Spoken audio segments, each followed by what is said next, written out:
Selamat pagi Bapak semua, salam sehat, salam semangat, salam persekutuan dalam nama Tuhan Yesus Kristus.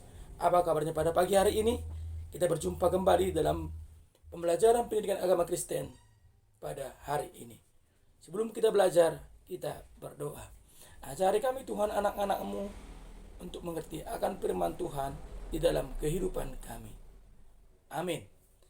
Anak Bapak semua, ini merupakan pembelajaran kita terakhir dalam pendidikan agama Kristen, karena pada minggu depan anak-anak Bapak semua akan mengikuti ujian sekolah. Oleh karena itu, untuk membekali anak Bapak semua, materi kita terakhir ini adalah pentingnya berdoa. Oleh karena itu, Bapak akan membagikan video pembelajaran nanti tentang cerita kisah Yesus berdoa di Taman Getsemani. Selamat menonton, selamat menyaksikan, dan tetap semangat untuk mendengarkan firman Tuhan. Tuhan Yesus di Taman Getsemani. Alkitab Perjanjian Baru. Kitab Matius pasal 26 ayat 36 sampai 46. Suatu hari Tuhan Yesus mengajak 11 murid-Nya untuk pergi ke Bukit Zaitun. Akhirnya mereka sampai ke sebuah taman yang bernama Taman Getsemani. Tuhan Yesus menyuruh semua murid-Nya untuk duduk dan sementara Ia pergi untuk berdoa. Lalu Tuhan Yesus mengajak Yakobus, Petrus, dan Yohanes untuk pergi bersamanya. Tuhan Yesus merasa hatinya sangat sedih. Karena itu Ia ingin ditemani oleh mereka. Kemudian Tuhan Yesus berdoa kepada Bapa di sorga agar Ia tidak mati disalib. Setelah selesai berdoa, Tuhan Yesus kembali kepada murid-murid-Nya. Tetapi mereka tidur dan Tuhan Yesus berkata kepada Petrus untuk berjaga dan berdoa. Tuhan Yesus berdoa kembali dan meminta agar kehendak atau keinginan Bapa saja yang terjadi. Tuhan Yesus menemui murid-murid-Nya, tetapi mereka masih tidur karena ngantuk. Tuhan Yesus kembali berdoa dan sangat takut, hingga keringatnya menjadi seperti darah. Tiba-tiba muncullah seorang malaikat dari sorga untuk memberi kekuatan kepada Tuhan Yesus. Tuhan Yesus berkata kepada murid-murid-Nya bahwa sebentar lagi Ia akan ditangkap. Tiba-tiba datanglah Yudas bersama gerombolan orang yang membawa pedang dan pentung. Demikianlah kisah Alkitab tentang Yesus berdoa di Taman Getsemani. Apa yang hendak kita ambil dari cerita tersebut anak Bapak semua adalah yang pertama, bahwa Yesus selalu hidup di dalam doa. Doa adalah komunikasi Dia dengan Bapa.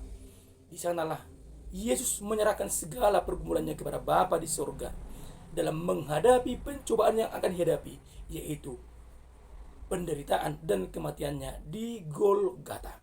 Oleh karena itu, supaya Yesus dimampukan untuk menghadapi penderitaan itu, Dia meminta kekuatan kepada Tuhan Allah Bapa di surga di dalam doa. Anak Bapak semua pun sebentar lagi akan mengikuti ujian sekolah. Itu merupakan pergumulan yang berat bagimu. Bagaimana kamu supaya berhasil dalam menghadapi ujian? Yang pertama adalah serahkan hidupmu.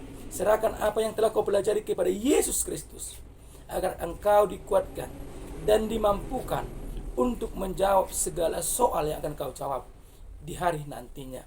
Sehingga anak Bapak semua nanti menerima sukacita yang besar, yaitu dengan hasil yang baik, hasil yang memuaskan, dan mampu membuat kamu berbahagia, orang tuamu berbahagia, demi kemuliaan nama Tuhan. Itu yang pertama. Yang kedua, kita diajarkan yaitu untuk selalu mengandalkan Tuhan di dalam hidup kita. Sama seperti Yesus mengandalkan Bapanya di surga, kamu juga harus mengandalkan Yesus Kristus di dalam kehidupanmu. Dan yang ketiga, dari pergumulan Yesus di Taman Getsemani ini, kita diajarkan untuk seperti lagu yang berkata, jangan kehendakku Bapa, kehendakmu jadilah. Biarlah kehendak Bapa yang terjadi di dalam hidup kita dan bukan kehendak kita yang terjadi. Yang terakhir adalah tetap semangat, tetap kuat untuk selalu mendengarkan firman Tuhan di dalam hidupmu. Demikianlah kesimpulan yang bisa Bapak berikan dalam video pembelajaran atau kisah Alkitab yang baru kita saksikan tadi. Yang terakhir kali sebagai tugasmu adalah satu hal. Coba tuliskan, yaitu bagaimana pengalamanmu belajar firman Tuhan, apalagi dalam belajar agama Kristen selama pandemi COVID-19 ini, di mana Bapak dan anak-anak Bapak semua tidak bertemu di dalam kelas. Apa yang positifnya, apa yang negatifnya yang bisa kamu ambil, itulah merupakan tugasmu. Dan tugasmu nomor 2 adalah tuliskan satu doa agar kamu bisa lulus dalam pembelajaran ini. Apa yang harus kau lakukan, apa yang harus kau ucapkan kepada Bapa di surga, coba kamu tuliskan di dalam doa. Oke, Bapak semua, untuk menutup pembelajaran kita berdoa. Terima kasih Tuhan atas pembelajaran kami pada pagi hari ini. Kiranya pembelajaran penutup kami di pembelajaran agama Kristen pada hari ini bisa menjadi kekuatan bagi kami dalam menghidupi doa-doa kami di dalam kehidupan kami masing-masing. Dalam nama Yesus Kristus kami berdoa. Amin. Oke Bapak semua, semoga sukses dalam ujiannya, tetap semangat menghadapi ujiannya, dan Tuhan memberkati kita semua. Oke, tetap semangat. Shalom. Tuhan memberkati kita semua.